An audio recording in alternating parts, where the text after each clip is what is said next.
இங்க உங்க பள்ளிக்கு கொடுக்கறதுக்காக புத்தகம் கொண்டு வந்திருக்கேன். மருத்துவத்தை தமிழ்ல சொல்லிக் கொடுக்க முடியும். குறிப்பாக இளைஞர்களுக்கு சொல்றேன். எல்லா படிப்பையும் சொல்லிக் கொடுக்க முடியும். அதுக்கு நிறைய உதாரணங்கள்லாம் சொல்லலாம்.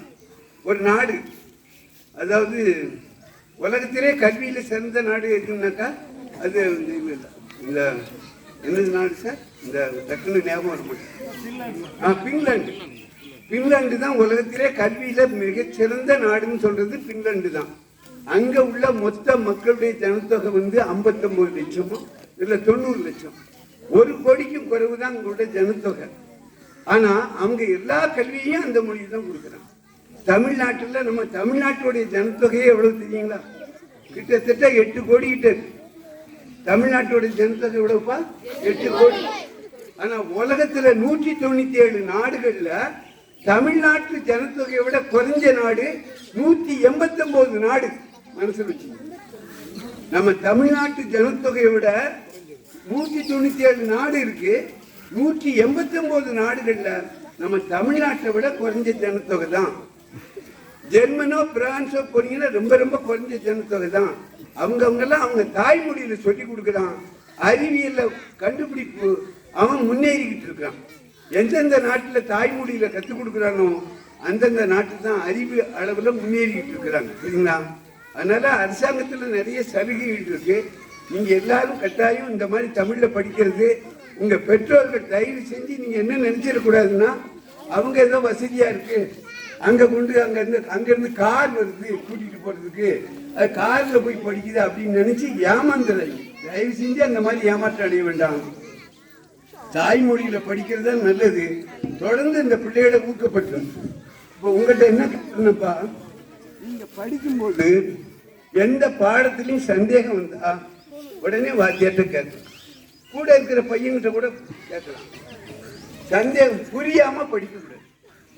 நான் இந்த மாதிரி ஒரு நல்ல என்கிட்ட படித்த மாணவர்கள்லாம் என்னைய பாராட்டுவாங்க. புரியும்படியா நடத்தணும். புரியும்படியா நடத்தணும்னா நீ புரிஞ்சு படிக்கும் போதே என்ன செய்யணும்? புரிஞ்சு படிக்கணும். அது எந்த பாடமாக இருந்தாலும் சரி. தெரியலன்னா பக்கத்து மாணவர்கிட்ட கேட்கலாம். அதே புத்தகத்தை திரும்ப படிக்கலாம். அடுத்தல ஆசிரியர்கிட்ட போய் கேட்கலாம். புரியாம அடுத்த வரிக்கு போகக்கூடாது. புரியுதா? புரிஞ்சு படிச்சா நீ பெரிய அறிவாளி தான். அப்புறம் பெற்றோர்களுக்கு சொல்றேன், அவன் அந்த பையனுக்கு ஒரு விளையாட்டுல ஆர்வம் இருக்கும். ஒவ்வொருத்தனுக்கும் ஒவ்வொரு இதுல ஆர்வம் இருக்கும். விளையாட அப்படின்னு பண்ணாதீங்க. நல்ல விளையாட்டுல ஆர்வம் வந்து விளையாட்டை ஊக்குவீங்க. அவன் விளையாட்டுல பெரிய ஆளா இருக்கும். ஒருத்தன் ஓவியனா இருப்பான், அவனை அதுல ஊக்குவிக்கணும். யாரோ பேசும்போது சொன்னாங்க பெர்சனாலிட்டினா எந்த துறையை எடுக்கிறோமோ அந்த துறையில அவன் சிறந்த ஆளா இருக்கணும். வெளிநாட்டுல எல்லாம் அண்ணன் டாக்டரா இருப்பான், தம்பி பெரிய ஹோட்டல்ல பெரிய மாஸ்டரா இருப்பான். அவனுக்கு சமையல் ஆர்வம்னாக்க சமையல் தொழில் செய்யலாம். வேலையில எதுவும் உயர்ந்தது தாழ்ந்ததுன்னு கிடையாது. ஆனா எல்லாத்துக்கும் மேல ஒரு கருத்தை மட்டும் சொல்றேன். கல்வியினுடைய நோக்கம், நான் அமெரிக்கன் காலேஜில் படிச்சேன்னு ரொம்ப பெருமையா நினைக்கிறேன். அதுல ஒன்று சொல்லுவான், அந்த காலண்டர்ல போட்டிருப்பான், கல்வியின் நோக்கம் அது ஆங்கில வழி. The motto of the college is not to produce result but to produce man. Result தேர்ச்சி விழுக்காடுக்காக இந்த கல்லூரி கிடையாது. எது? மனுஷனை உருவாக்கணும். என்ன உருவாக்கணும்ப்பா? மனுஷனை உருவாக்கணும். நல்ல மனுஷனா இருக்கணும். ஒருத்தன் அடிபட்டு கிடக்கிறான்னா அவனுக்கு உதவி செய்யணும்.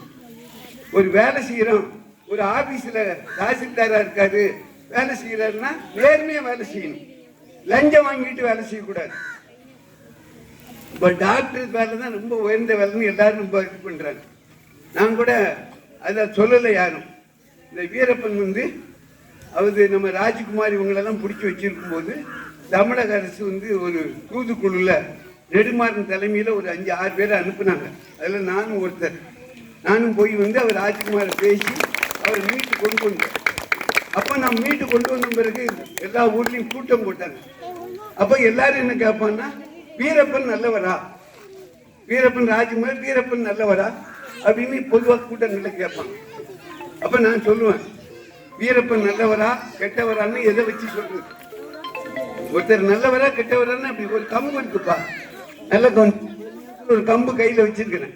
இந்த கம்பு நீளமான கம்பா கட்டையான கொம்பானா எப்படி சொல்ல முடியுமா? சொல்லுங்கம்மா. நீ நீளம்பா ஒருத்தன் கட்டையம்மா. அப்போ ஒரு நம்ம கம்பு ஸ்கூல்ல எவ்வளவு இருக்கோமா நீளம்னு நம்ம சொல்றதுக்கு ஸ்கூல்ல இன்னொரு கம்பு இருக்கணும், ஒரு குச்சி இருக்கணும்.